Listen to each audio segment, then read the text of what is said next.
Ens hem interessat per un esport de minories que a Menorca compta amb grans competidors a nivell fins i tot nacional. Hem demanat a 3 amics, Carlos Pérez, Miguel Ángel Broto i Joan Marquès, que ens permetin acompanyar-los amb una sortida al mar. L'objectiu?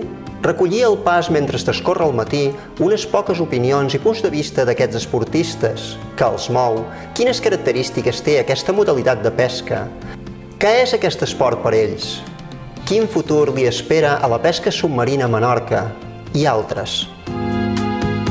La pesca submarina es la modalidad más selectiva la que existe. Una red o un anzuelo no puede elegir su presa. La pesca submarina es un deporte y una pasión que es algo inexplicable de forma.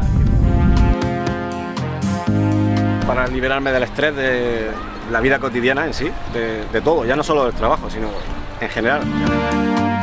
Es como un desahogo. Yo por hecho cuando estamos tiempo sin pescar, estamos irascibles, ¿sabes? Estamos como que si nos pincha explotamos.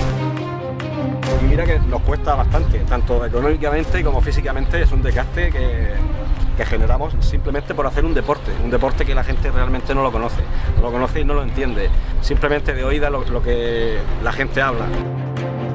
Hay gente que lo tiene como si fuese mira, van a matar animales y realmente no es así. Es nuestra forma de vida.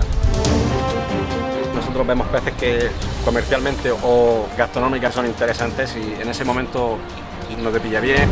No tienes por qué matar todo lo que ves, eso no es cierto. El pescador submarino va por impulso. Es que no sé, tendrías que estar en el agua para entenderlo. Es una modalidad muy selectiva porque yo te digo, si el pescado no te interesa, no lo coges. No es como otro tipo de pesca que tú no lo ves. No es que esté echándole tierra a nadie, pero el que está arriba afuera de una barca o en tierra pescando con caña, cuando engancha un pez no sabe qué es lo que está cogiendo. Nosotros tenemos esa opción.